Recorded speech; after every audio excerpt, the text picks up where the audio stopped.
ഞാനും doctor അസറും doctor വിനീതും ഒക്കെ ഉള്ള ടീം ഞങ്ങൾ ട്രക്കിങ്ങിലൊക്കെ ഭയങ്കര ഇൻട്രസ്റ്റ് ഉള്ളവരാണ്. അങ്ങനെ റെയിൻ ഹൈക്കേഴ്സ് എന്നാണ് ഞങ്ങൾ മഴയിൽ നനഞ്ഞുകൊണ്ട് ട്രക്ക് ചെയ്യും. അപ്പോൾ ഒരു ദിവസം ഭയങ്കരമായിട്ടൊരു ഹൈക്കിംഗ് ഒക്കെ ചെയ്ത് വീട്ടിൽ വളരെ തളർന്ന് ക്ഷീണിതനായിട്ട് ഞാൻ വന്നു. ആ തളർന്ന് ക്ഷീണിതനായിട്ട് വന്നപ്പോൾ നമ്മളെ യോദ്ധ സിനിമയിൽ കണ്ടിട്ടില്ലേ ജഗതി വരുന്നത്, ദാ വന്നിരിക്കുന്നു നിന്റെ മോഹൻ എന്ന് പറഞ്ഞിട്ട്, ആ രീതിയിലാണ് ഞാൻ എത്തിയത്.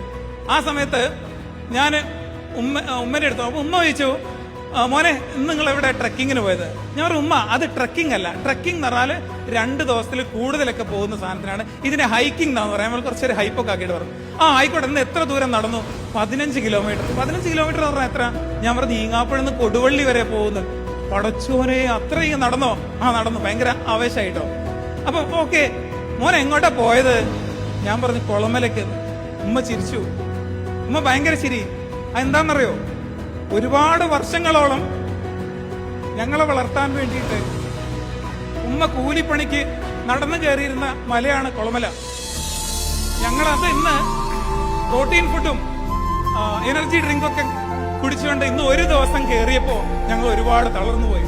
അങ്ങനെ ഒരുപാട് വർഷങ്ങളോളം ഞങ്ങളെ വളർത്താൻ വേണ്ടി ഉമ്മ കൂലിപ്പണിക്ക് പോയിരുന്ന സ്ഥലമാണ് കുളമല. ഞാൻ 8 മാസം ഗർഭസ്ഥ ശിശുവായിരുന്നപ്പോഴും ആ കുളമലയിൽ ഇന്ന് ആ ഉമ്മ പോയിട്ടുണ്ട്. ആ ഉമ്മ ഇന്ന് എന്റെ മുമ്പിൽ ഇതിവിടെ അഭിമാനത്തോടു കൂടി ഇരിക്കുന്നുണ്ട്. അന്ന് ഉമ്മക്ക് അവൈലബിൾ ആയിട്ടുള്ള ഒരേ ഒരു കാര്യം എന്നാൽ ആ കൂലിപ്പണി ചെയ്യുക എന്നുള്ളതായിരുന്നു. അത് ഉമ്മ, ഞാൻ നേരത്തെ പറഞ്ഞ പോലെ, അന്നത്തെ പ്രസന്റിനോട് ഉമ്മ നീതി കാണിച്ചു, ആ ജോലി ചെയ്തു. എന്നാലും ഉമ്മക്ക് പ്രതീക്ഷകൾ ഉണ്ടായിരുന്നു, വരും കാലങ്ങളിൽ എന്റെ മക്കൾ വലുതാവും.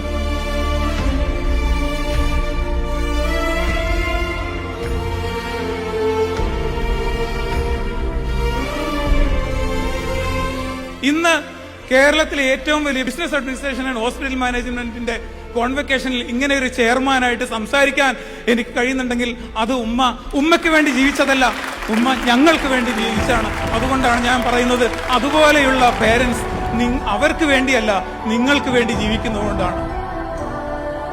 അതുകൊണ്ട് മാത്രമാണ് എനിക്കിവിടെ നിൽക്കാൻ കഴിയുന്നത്.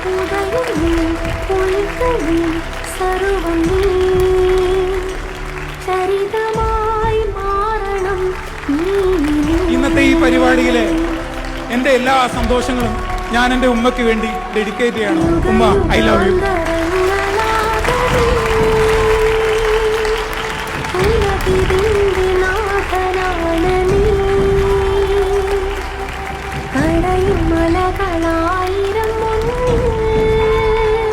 എനിക്ക് പേരൻസിനോട് പറയാനുള്ളത്, നിങ്ങൾ മറ്റുള്ളവർക്ക് വേണ്ടി മാത്രം ജീവിക്കരുത്.